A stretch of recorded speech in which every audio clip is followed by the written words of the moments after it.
Hey folks, hope you're all well on this wonderful, cool, chilly but lovely sunny day. It's my wife's birthday. Say hello, Sharon.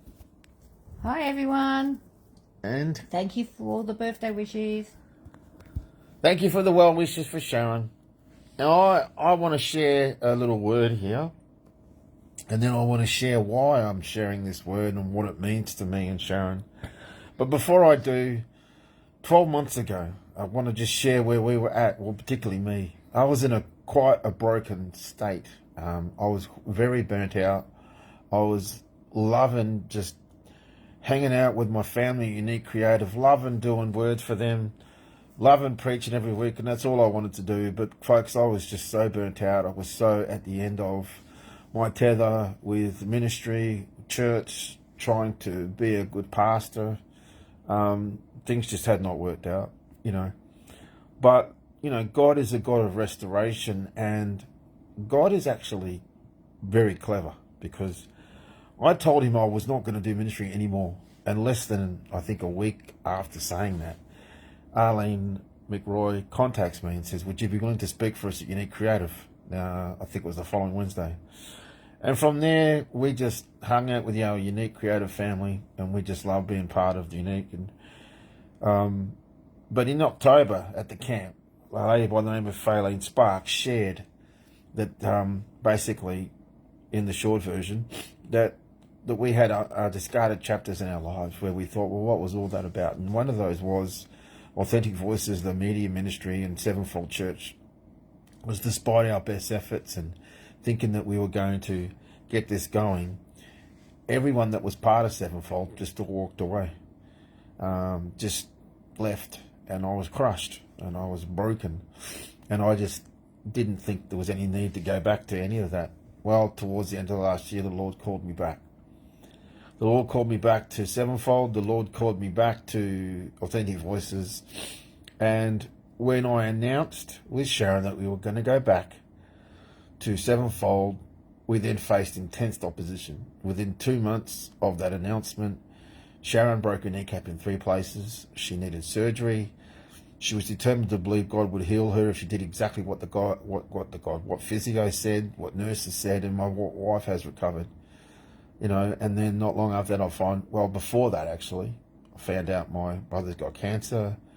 A friend of mine's mum passed away who I knew and liked, and then I had concussion.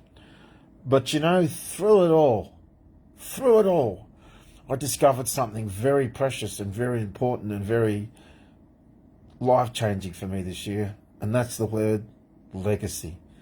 Because when we think of legacy, we think of the kind of legacy that, maybe a mother and a father want to leave for their kids, and, maybe the kind of legacy that a senior pastor wants to leave for the one he's going to pass the baton down to.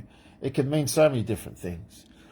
For me personally, I had an opportunity, I thought, to go on a ship. And the reason why that was important to me was because, I grew up around ships. My father was a merchant seaman. And, he was in the marine industry. I got that right the first time, Sharon. And my brothers all went away to sea. My uncle was a secretary of the Seamen's Union. My cousins all went away to sea.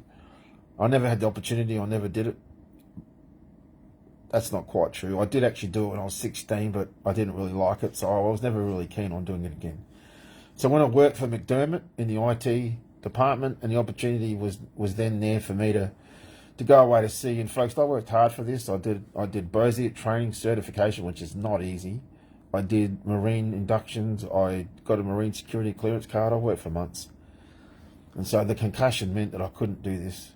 And I tried very hard to get clearance from the neurosurgeon. I know you've all prayed for me. I tried very hard to get it. And the day that I could not get it, I accepted. The day finally came when I just thought, I've exhausted all my opportunities. I can't get it. And so I then went before the Lord and said, you know what, Lord, I wanted to go on a ship to honour my father's legacy, who passed away in 2007. But Lord, ultimately, as a son, your son, Father God, and as someone who is called by you, to be a pastor, to be a preacher, to be a ministry. I'm just going to honour your legacy and focus on that the most, because I want to build your kingdom. I want to work with you. I want to work for you. And so I prayed to the Lord. I said, Lord, I let this go, going on the ship, honouring my father's legacy. And within 5 minutes, a guy by the name of Daryl Mullaney, senior pastor of Sound City Church, good friend, state leader of Full Gospel Australia, that I'm actually ordained under, contact me and says, hey, Chris, how do you feel about actually going to a church in Armidale and preaching for me? And that blew me away, because Daryl has asked me to preach before, and it just said to me that, God was honouring me for wanting to honour him and only the legacy of his kingdom and the message of his son, who died on the cross for our salvation and who rose again 3 days later. And I preached at this church, and tomorrow I'm going to go and preach again. Well, the other thing I want to share was I grew up in a family, sadly, that had a lot of alcoholism and drug abuse. My father got sober at 12 years of age. My father got sober when I was 12 years of age. Thanks for that correction, Sharon. And I was part of 12-step programs for a lot of years until I was 20 and I got saved. And I've always admired and honoured and respected the 12-step program of AA, of NA, and all the other 12-step programs. But I've also felt, wouldn't it be good if there was a way where the 12 steps could be done in such a way that they're totally Christ-centered, totally Bible-focused and Spirit-led? And I don't know anything about Celebrate Recovery, so I'm not going to comment. But I felt really prompted by the Lord to look into this, to pray onto this. Recovery Live is something that's begun its missionary work in North Carolina, and I had the privilege of meeting the owner last week through Penny. Thanks, Penny. And I've known Penny for a while, and I feel very strongly that through it all, through all the hardships, through the opposition, through the stuff that's come against us, that the Lord's shown me a way because of legacy, because of the things that I've been through, where, because I've been through substance abuse, I've been through mental health challenges, I've been through a lot of trauma, and I've seen Jesus bring me out the other side. And I'm totally convinced that, the work of Recovery Alive is something that I can plug into, do myself, and help others with. And so I'm actually going to see, I believe, a way forward for me to be able to, find a way that I can do ministry that works for me, that will help others who have substance abuse issues and who have mental health challenges. Because I just want to know that my pain that I've been through can have a purpose and can help others.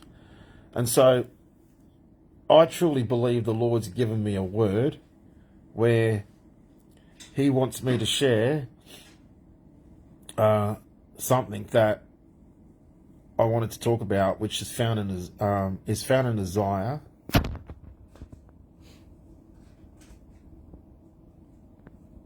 And I'm going to share it. And basically, it talks in Isaiah 12, verse 3.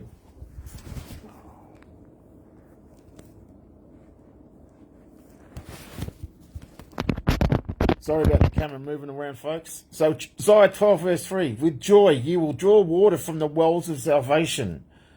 So, Isaiah 12 is a short 6-verse hymn of praise that concludes the first section of the book of Isaiah, chapters 1 to 12. It follows 7 chapters of prophecy. In Isaiah 11, Isaiah speaks of a coming messianic king, the shoot from the stump of Jesse, who will bring peace and justice. This is also where we see it spoke about that God is a sevenfold spirit. Now, what's the name of the church God gave me? Sevenfold. So it's speaking about restoration. It's speaking about the fullness of God's spirit. Right? So chapter 12 was a response to that promise with a song of thanksgiving. Now, the Lord spoke to me because I asked him about a well. Because when I prayed for this man of God, John Eklund from Recovery Live, I saw a well. And I said to the Lord, why did I see a well when I prayed for John? And the Lord said to me, the people of Recovery Live have dug the wells of salvation. In other words, reform back to the true path of restoration, which is to reconnect with the fullness of God. Now, often the most broken people are the ones that are so quick to respond to the genuine, authentic power and love of God. Because when everything's stripped away from you, when you were just so broken, when you were just so feel like everything and everyone might have given up on you, you've even might have given up on yourself. I felt like my mind had given up on me in 2016. And I found the love of God. I found the power of God. I found the love of God through Jesus Christ. I found the Father's love in 2016. And I've always wondered if there was a way that I could kind of lead others and help others and share with others. And because, folks, I've never really been able to fit in too well into the traditional mold of ministry. Not that there's anything wrong with that. I just never been able to do it too well.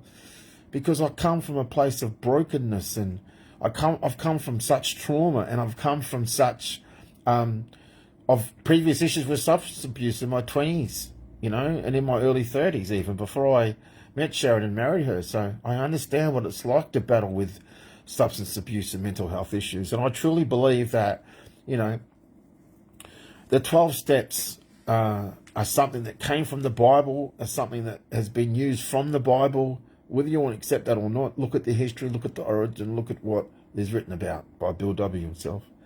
And so I love the work of what Recovery Live are doing. I was really drawn to it. I felt the Lord has been speaking to me about it. And, you know, there's things in what they do where we believe that we can maybe get involved in things. There's even one called Recovering Marriage. Now, our marriage has always been really strong, but we really want to help married people one day. But first, I just want to go through the Recovery Live program itself and just learn about it through, I think it's called the process groups. I'm still learning it, Sharon. Mm-hmm. Process groups, people groups, power groups, and just the mental health coaching that they do. It's an amazing ministry. And so I feel very grateful and very privileged that I get to, you know, do this work with Penny Street. But right now I'm just focused on doing it for myself. Sharon wants to do it for herself.